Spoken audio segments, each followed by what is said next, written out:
Sebekhona abantwana bakho uNkulunkulu obabizele kulentaba.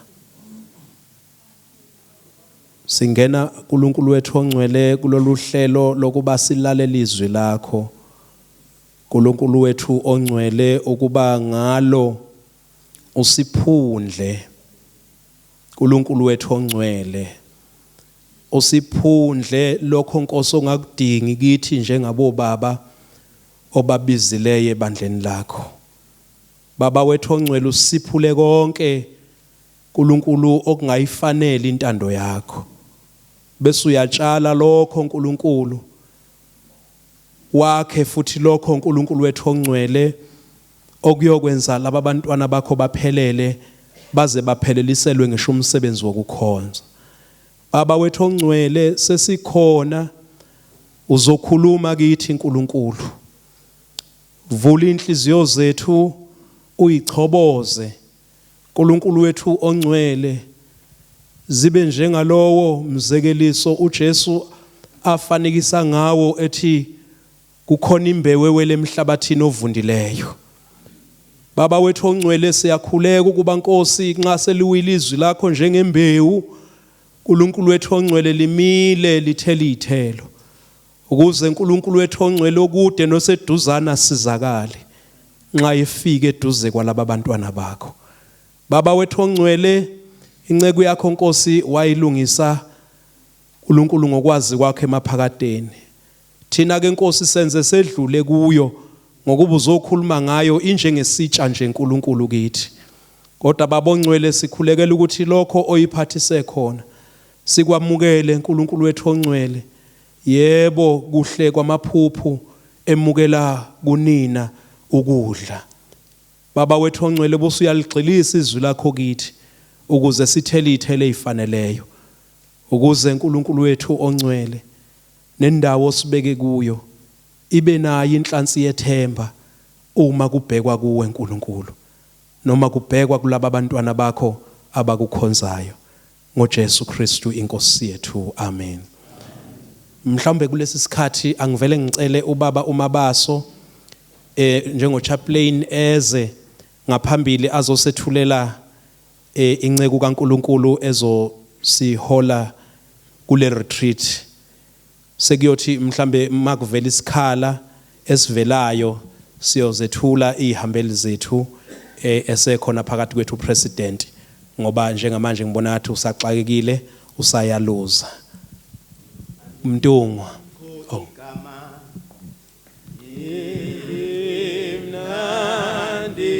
Kama lakho kama lakho aliko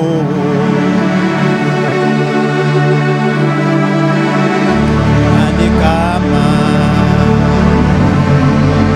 nani kama lakho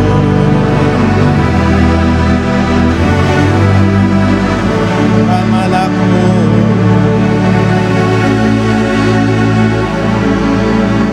aliko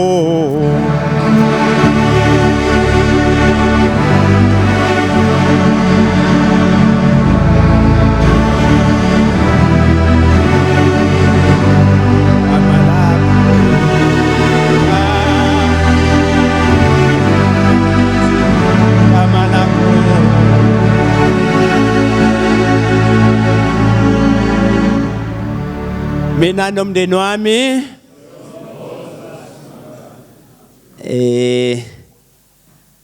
asibingelele ke bo baba sibingelele uchaplain sibingelele upresident nesigungu sakhe sonke sibingelele obaba bethu obaba Ashiki nama canons ekhona abafundisi angithi bonke abakhona amen ayibonga inkosi cha kusho ukuthi umphathi ohlelo ubegcine kuzoba uchaplain ke ubesethuma ke amen umfundisi uThusini ayibonga inkosi la phakathi kwethu ngizakwethula isikhulumi bazalwane sinomfundisi ophakathi kwethu uzoba isikhulumi uzalwa eQhudeni Parish St Matthew uNkulunkulu umbusise ngeinsizwe ezimbili njengamanje use cathedral lapho ekhona ngokusebenza uphinde futhi abe uAshikini waseshowe udini wedayosisi Rev S Mncwango siphakame bazalwane simamukele nikhalani cabanga wokothe ohambo lonzima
Ngicela inceku zenkosi ezikhona nje zonke zisondele sizokhulekela ubaba uMncwango esazosithulula inhliziyo nje kaBaba uNkulunkulu. Amen. Befundisi bonke abakhona ngiyacela nje sisondele inceku zenkosi sisondele bafowethu. Sisondele sizokhulekela ubaba uNyambose. Ubaba uMthetho uzosenzela umkhuleko nje ozwakalayo. Cela uze ngapha baba uNyambose. Uwethembeke njalo nje chapi sina iqiniso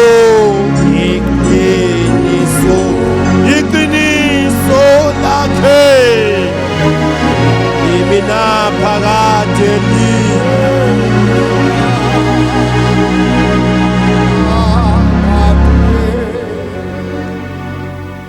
Baba ungongcwele ungodumisekayo wawukhona emandulo singakabibikho ukhona sesikhona uyoba khona namhlanje singasekho na inceke yakho uNkulunkulu wethu ongcwele fihle inkosi emanxebe nakho khuluma ngayo uNkulunkulu ngathi uyaqala ngoba uNkulunkulu wethu ngegama lika Jesu elinamandla ngegama lika Jesu elinqaba ngegama lika Jesu elingumlilo fihle inkosi emanxebeni akho umntwana wakho Sabela uNkulunkulu wethu uNkulunkulu wemndeni yonke uNkulunkulu umnini mandla wonke fihle inkosi umntwana wakho egameni lika Jesu Kristu waseNazaretha. Amen.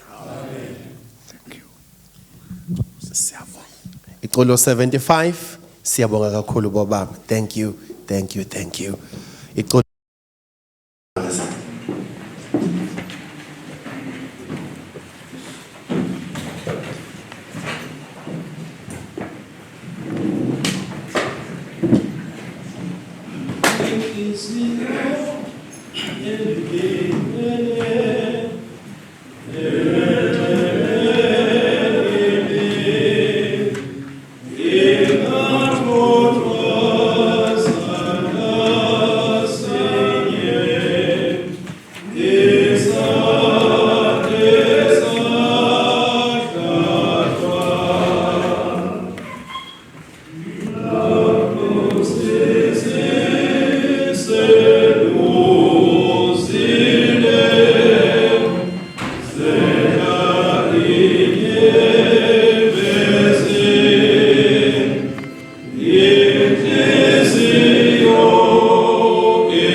ngani kaMoya Ngcwele. Amen.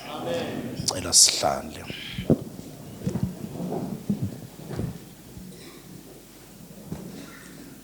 Baba uMabaso isigungu sikaDonsumndeni seDawusisi siyabingelela kakhulu namhlanje kuseni. Sibonga kakhulu uNkulunkulu okubeka kuhle kuye wasipha leli thuba. Umuntu ke akalithathi kalula babuMabaso nocebisa. Ngibe nakho njalo ukuthi bakhona ngabe bamela uNkulunkulu enzima ngaliso ngabo. Kodwa ngibonga kakhulu Mbulazi nanomkhuleko oye umise kakhulu uqunga isibindi. Ngibingelele ke ama members e chapter khona oAshtikini abakhona oCanon, oAshtikini of the area, ubaba uZungu Sengwayo, obaba abefundisi bonke abakhona la kanye nobaba bonke abakhona. Ngesakhe sithi mina nomndeni wami kuyintokozo emangalisayo kimi kuNkulunkulu oqala ukuba kuleli thuba ngo2025 kuyi retreat yakhona abese eqoka ukuthi azongisebenzisa kule ndawo. Sihlangene ke bobaba kakhulu namhlanje noma siseyinsukwini kalenti. Isikhathi lesi esibalekile kuyikhalenda lethu lebandla ngoba isikhathi sokuphoza la umuntu ebheka khona emumva ukuthi uhambe kanjani okholweni. Isikhathi lesi esibiza kakhulu ukukhuleka, sibiza kakhulu ukuzila, ukwabela abampofu nokuyisokha kakhulu ezwini likaNkulunkulu.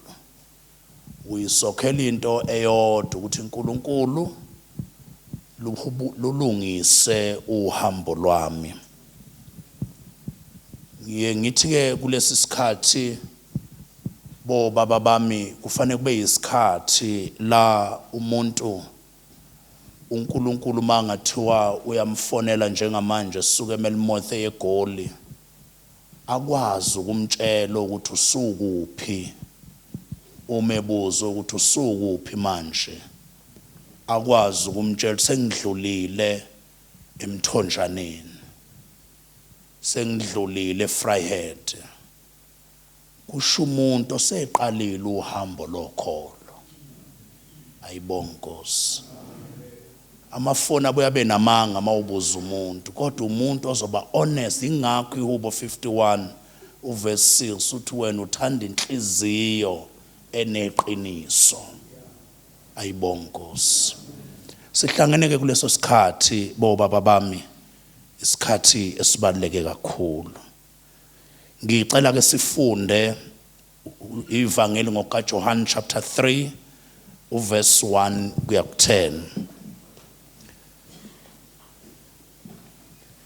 Bekungelula ukuthi ngisakhuleka ukuthola isihloko, kodwa kubuye lapha kimi bobaba lesi sihloko esithi ukukholwa nguJesu kuletha uguquko olubonakalayo kuBaba. Ayibonge Nkosi. Ukukholwa nguJesu kuletha uguquko olubonakalayo empilweni kaBaba. Ngizalwa lapha eMancwangeni eNhloshane. Bayisithupha abangizalayo. Ubaba ungwesibili.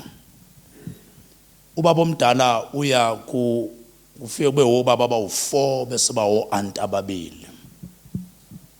Ubaba omdala uyeyedwa waya kumkhulu. Wayothi kumkhulu magama, baba ngicela ukukholwa. Kwakungakholwa eMancwangeni. umkhulu naye ngoba engayazi lento wakhumbula ukuthi umalume wakhe kwaXulu umalumekazi wakhe uyiSiyoni Mkazi wayesemthatha wathi malumekazi angiyazi lengane uthi icelani ithi icela ukukholwa ngicela ukuyinikeza wena wayesemthungela iDascott yeYoni kwaba u6 ekhaya abangizalayo ubaba omdala yedwa wayehlukile ngoba wacela ukukholwa ayibonga Nkosi ngibuka ke lesi stepisi esithathwa umkhulu emthatha emusa emazolweni uyazi emazolweni eyothi nayi lengane ithi icela ukukholwa kusho ukuthi wayemkhiphe emancwangeni ethi malumekazi ake ngimshiye kuwe nalento ayicelayo ngoba ukukholwa nguJesu kuyamkhipha umuntu eyintwe kubo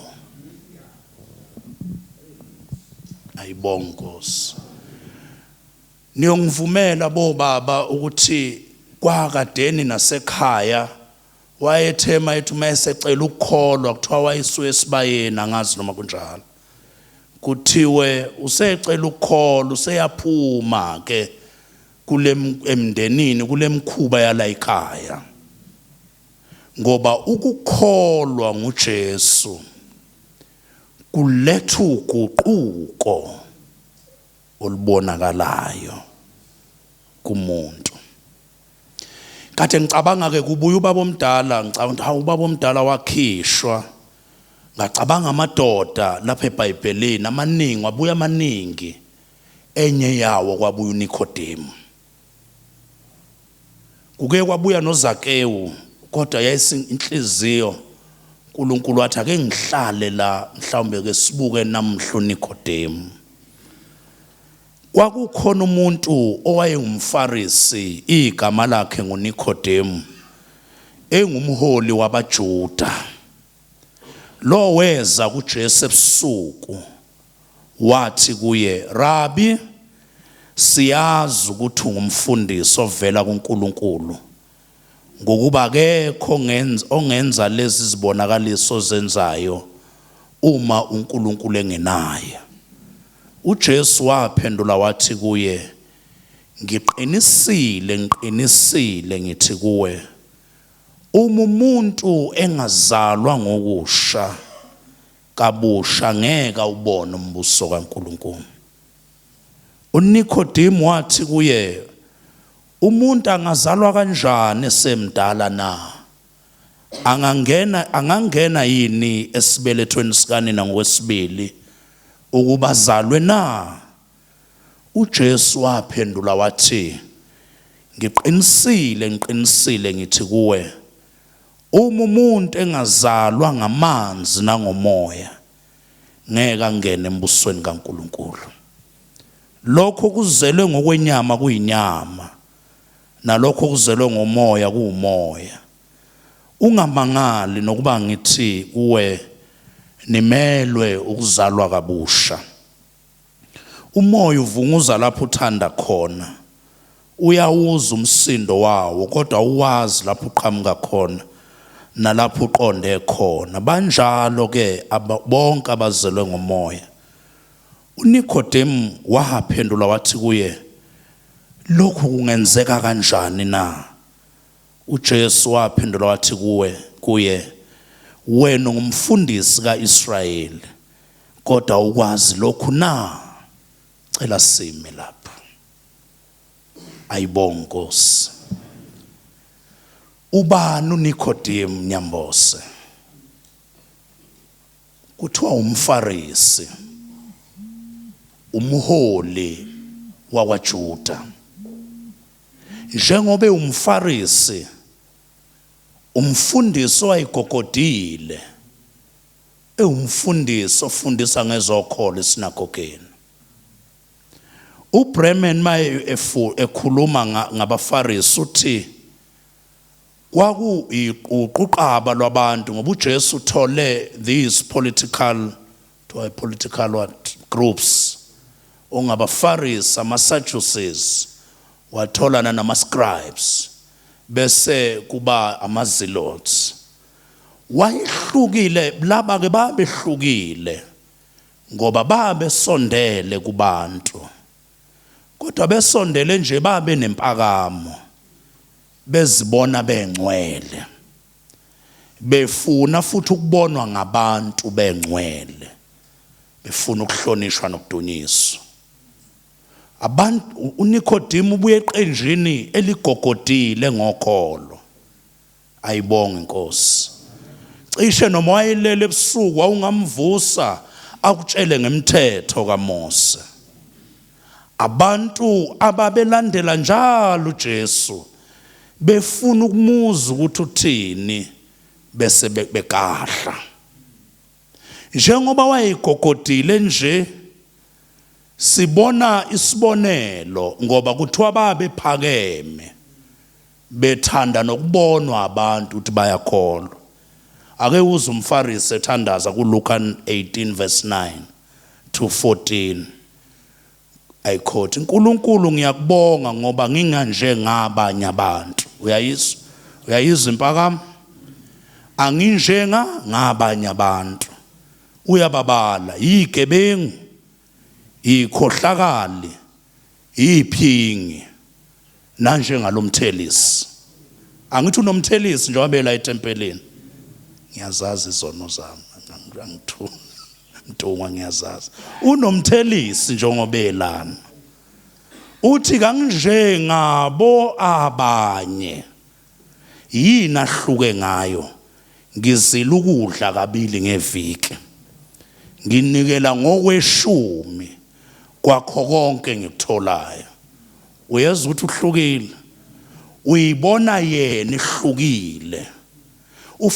uNicodemus kuqhamuka kulelo qembu eliyibona hlukile, elinganje ngabanye abantu. Sisi kuthiwa mabebuya le emarketplace babefike bakhumula impahla kwindawo etempeleni bageze bagqoke ezinye, ngoba oNicodemus babecabanga ukuthini bahlangane nabantu abayizoni lapha batheleleka.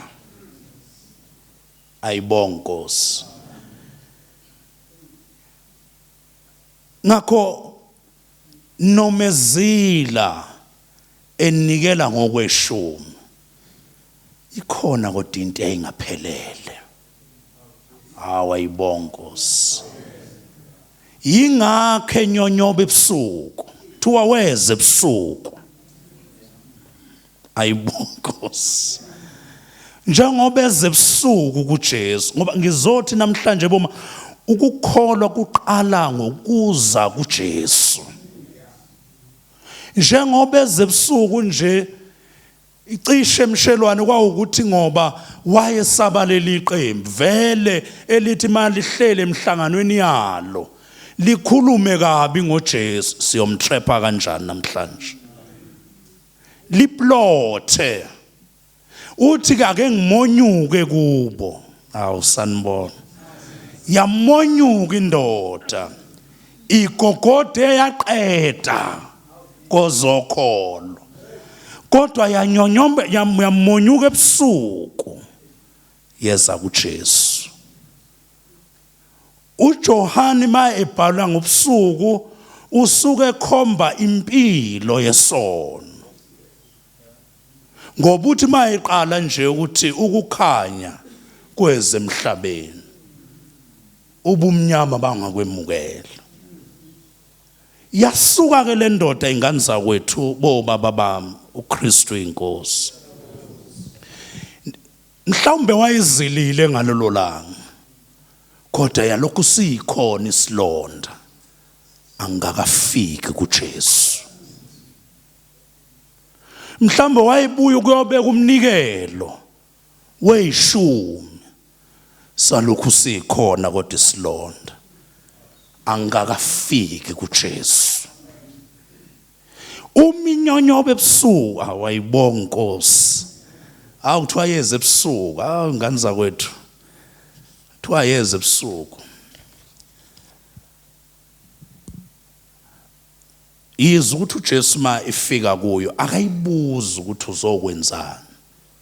Angithi ufica enye indoda ingaboni wathi ufuna ngikwenzeleni. Uthi mayifika nje sanibona ekseni.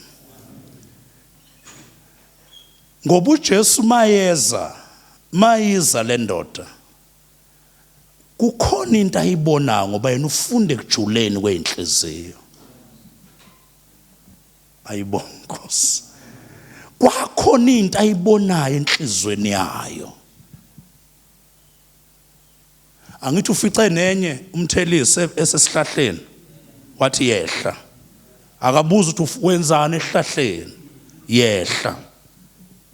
Kwakhona into ayibonayo kule ndoda. Wayesethi lalela, angithi wena isifundiso. Ngiqinisile ngithi kuwe. Uma umuntu engazalwa kabusha angeke awubone umbuso kaNkulunkulu. Kusho ukuthi iyanikela ngeshumi kuhle. Iyazila kuhle. Shoda ukuzalwa kabusha.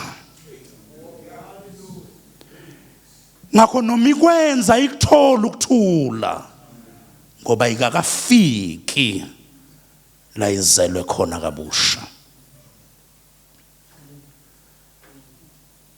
Ayibonga Nkosi. Baba bami singasenza izinto ezinhle. Size siyifake embulazi nalemjiva. Sifake nokholo kuhle konke lokho. Sinikele ngokweshumi njalo. Kodwa masingakafiki la sizalwa khona ngokusha. Singakafiki kuJesu ngokukholwa asingakaliqala uhambo.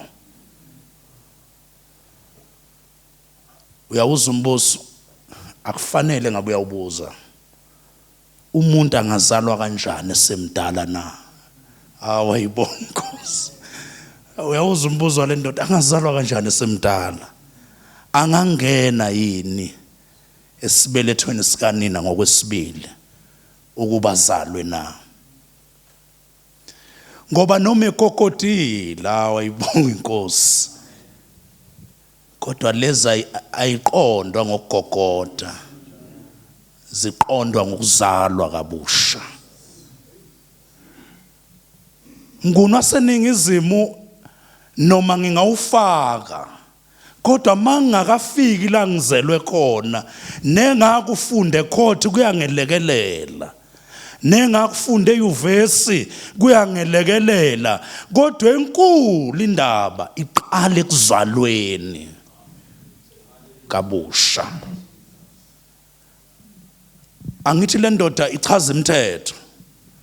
Bamile lapha nje bayambuka uJesu bafuna lokhu nje bathi niyambona kusephilisa umuntu ngeSabatha akumsizanga konke lokho. Ngoba wayengakungayivulanga ingqondo.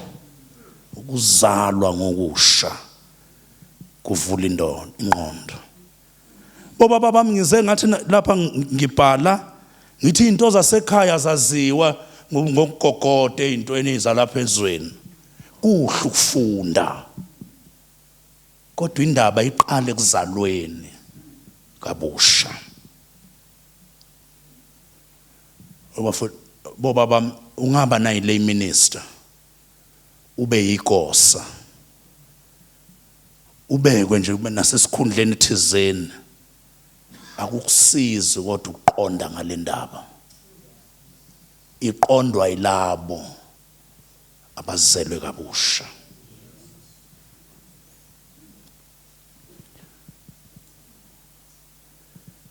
Iqondwa yilabo abazelwe kabusha. Kubuye kimi leli verse Mntungwa uPaul mayikhuluma amaKorinte ekhuluma ukuthi uIsrayeli wayelokhu njalo kumboziwe. Ayibonga Nkosi. kepha yaba lukhuni ingqondo yabo kuze kube namhla ukuba kufundiswe umane isidala. Leyo ndwangu isalokhu ihlezi ngembuliwe, ngoba munye umbuli wendwangu, Jesu. Ukholola uyimbuli, ubulay minister buyimbuli, ubugosa buyimbuli, kodwa uthi uPauli kodwa yembulwa kuphela kuKristu. Yembulwa kuphela kuKristu. Ngakho le ndoda noma ifunda lezi ibhalo mntamasango inikela izila yayisalokhu indwangu imbozile. Yayisalokhu imbozile indwangu, kodwa yanyonyoba ebusuku yazofuna uba isuswe, ngoba munye umsusi wendwangu, uJesu. Ngiqinisile ngithi umuntu angazalwa ngamanzi nangomoya angeke angene embusweni kaNkulunkulu. uJesu beka into ezimbili bobaba bamamanzi nomoya. Liyasihlupha isheshi ngoba liyosilahla futhi. Liye kuthiwe kulindelekeni kumuntu nxa esebabathiziwe. Umuntu mayeze embabathizweni kuthiwe kubheke ukuba simali uSathane, siphenduke ezonweni zethu, samukela uJesu njengenkosi nomsindisi. Prayer book 439 verse 110, le paragraph 110. Ilezi zinto ezibhekekile ukuthi umuntu uzalwa kabusha ngamanzi, ngoba munye ususa inkungu. Ayibonga Nkosi. Umuntu uzalwa kabusha ngani bobaba bami? Ngamanzi. Ngakho mina ngababathizwa ngo-1996, ngo-1992 uBishop Lawrence Zulu ayeyisemnyama inkungu, indwangu esambozini. Kodwa ngababathizwa ngaqiniswa ngawo lo nyaka, kodwa yembulwa ngo-96 ngisecabangeni. Kade ngibona umbamba ngisecabangeni ku-SCM la kuthi ubani namhlanje ofuna ukuzalwa kabusha. Ngaphakama angazi ngabe kwayini, ngayibona ngingaphambili, ngoba noma ngangibabathiziwe ngaqiniswa yayisamboziwe indwangu. Kodwa kwafika la kufanele bangisukume khona. Awayibonga Inkosi. Kwathi ubani ngase sengisukuma madlandoni, ngathi hayi yimi lo yambulwa indwangu. Zothi namhlanje uma siqala lolu hambo bobaba bami, ake sehle emthini, ake sehle lasiphakeme sikhona, ngoba namhlanje insindiso ifikile emzini yethu. Ifike namhlanje. Kwanga le retreat bekungehlo baba abazothi ngifike ngafumana i-turning point, ngayithola ngokwemukela uJesu. Ake kunyonyobo baba ngalesi sikhathi nxa esezokhuleka uAshtikini umyeni.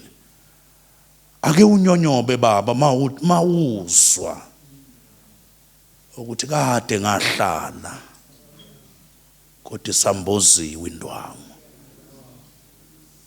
Ake unyonyobe uze kuJesu. Ngizonimemela lokho bobaba bami ukuthi uma sisazoke sithi ukuthula isikhashanyana, kodwa ke maye khona ubaba othi mina ngiyafana nale ndoda, ngizila kabili ngeviki, nginikela nge10, ngiyilay minister, ngiyine esontweni, ngiyilunga likadonsa umndeni, kodwa ngakafiki kuJesu. Maye khona ubaba usho njalo, ngicela phakame sokhuleka. Baba umyeni,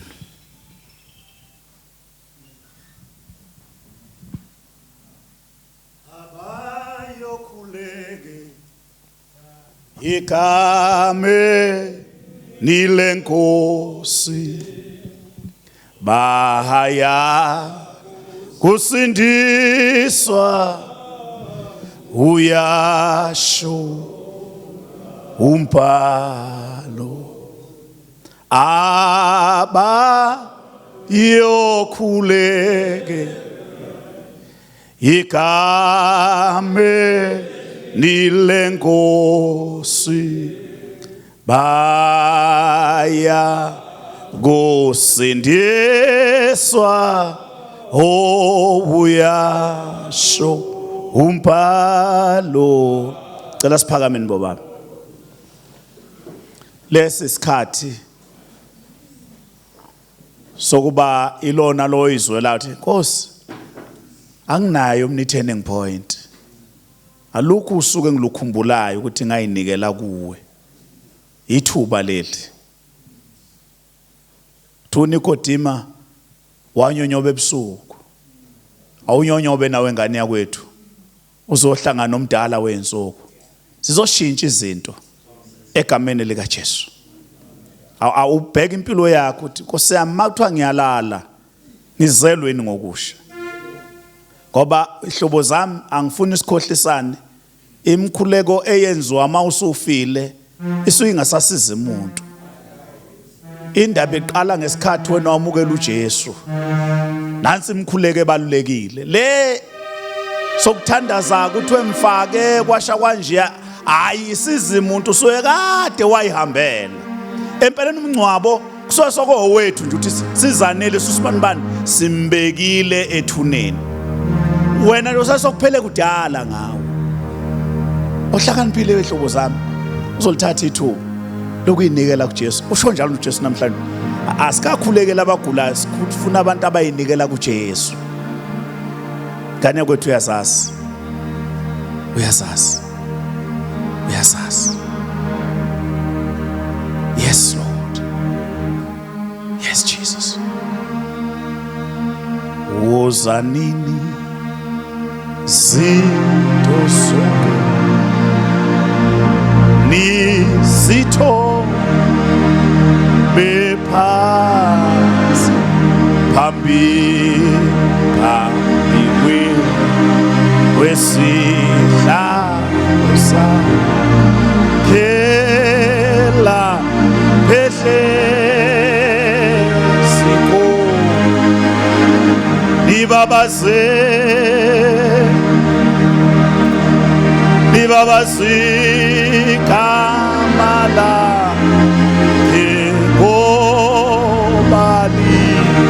ngobali impela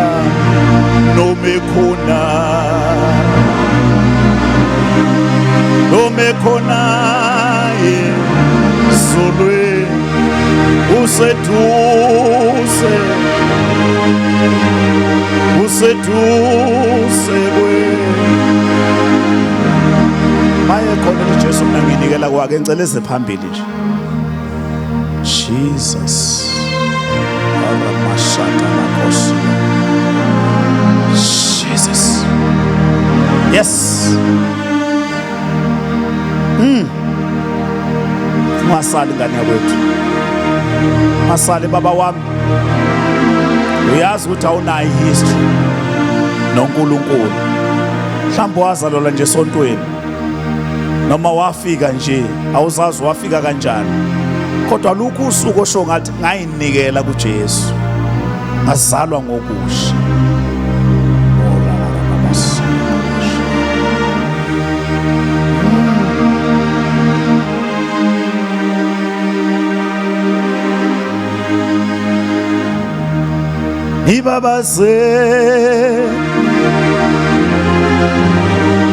ibabazikamala lakhe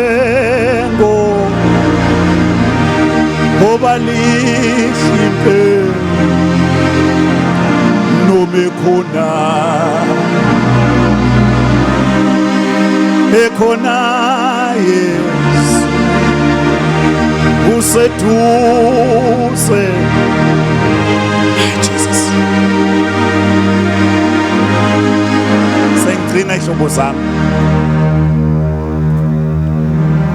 Iyahlupha impilo yokomoya. Ngoba njengoba silapha nje khona abangebe sawubona unyaka olandelayo. Sikhuluma nabantu uJesu ane appointment nabo. Abanye sebesayelwa ama-hour, abanye basayelwe izinsuku. Uzoye ungamamukela uJesu kanti ngeke nisaphinde nibonane naye. Thatha ithuba ngane yakwethu, thatha ithuba, thatha ithuba. Jesus Mongcwele thinta le yanhliziyo eqinile ngegama lika Jesu, ngegama lika Jesu, ngegama lika Jesu, ngegama lika Jesu, ngegama lika Jesu, ngegama lika Jesu, ngegama lika Jesu. My God, my Jesus. Siyabonga uNkulunkulu, siyabonga Thixo olungileyo. Cela ube ngibahlupha befundisi basondele bezokhulekela nabantwana bakaNkulunkulu oqala izinto ezintsha empilweni zabo. My God, yeah, your life will never be the same. Musofike kuJesu. Cela beza befundisi. Hallelujah. Praise God. Yeah. Yes, Lord. Kobe engithandile Jesu ngoba engithandile yena wangi felaye sphambanweni. My God, dile Jesus ingobe engithandile Jesu ngoba engithandile. My God, wangifela isphambanweni.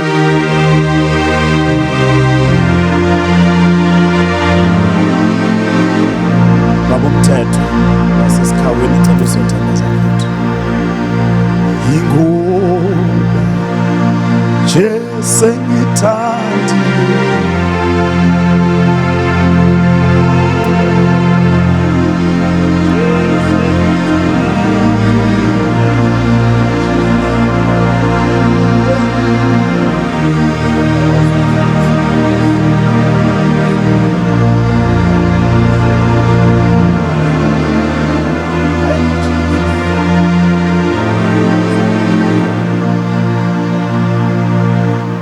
Siyabonga moya. Siyabonga uNkulunkulu wethu omuhle ukuthi izwi lakhe alikaze libuye lilambatha. Siyabonga baba ongcwele ekseni. Glory to Jesus. Sibonga isandla sakhe sinamandla. Isandla sakho ukuthi masike sathinta sibeka uphawu. Baba ongcwele siyabonga umsebenzi opheleleyo wenzile ekseni ukuthi kulamadoda udala into ezintsha kubo. Baba ongcwele siyabonga ekseni ukuthi impilo yabo iyafihlwa esandleni sakhe esinamandla. Siyabonga baba ekseni ukuthi bafihle eGosheni umndeni wabo wonke udala indawo entsha yokuqasha ohlangothini lwakho. Bayangena baqashe baphiliswe. Baba ongcwele siyabonga ukuthi akukho siqalekise sasibekiwe esiyophumelela kulamadoda. Baba siyabonga ukuthi empilweni zabo uqala isibusise sisha kusukela kubo kuye esizukulwaneni ngesizukulwane ngesizukulwane. Baba, your blessing is falling upon them. Baba ongcwele uyababusisa namhlanje. Oh Nkosi, vula amehlo ethu abone ukuthubeleza kwakho phakathi kwethu. Bazalwane ngibobaba bami ngizocela nje ukuthi nginihluphe bekade ngithe siyoba no 40 minutes in between. Size kwi retreat. Ngifisa lokho uNkulunkulu asekukhulumile ke sithatha imizuzu ewu30 siyobuya ngo11:10 umfuna ukubamba ngicela ufisa ukubamba isikhathi sika program director wami angazangishaye siyobuya ngo11:10 ma ufisa ukuphuma nje uthi uyaluza kulungile noma uhlale la kulungile kodwa nje munye umbuzo uma uNkulunkulu engafona manje athi usukuphi ohambeni lwakho lokukholwa uyokwazi ukumtshela ukuthi sengikuphi sesibala iminyaka sazalwa kabusha ake simtshele uNkulunkulu nakho la ngimkhona nakho kungimisile usukuphi ingane yakwethu sizindla ngomkhuleko sithi uNkulunkulu nakho la ngikhona angana kufihlelwa lutho ngiyacela ke u10:39 sibuye ngo11:10 uma ufisa ukuhlala la kulungile noma uthi nje kuyaluza kodwa sikwenze buthule amen.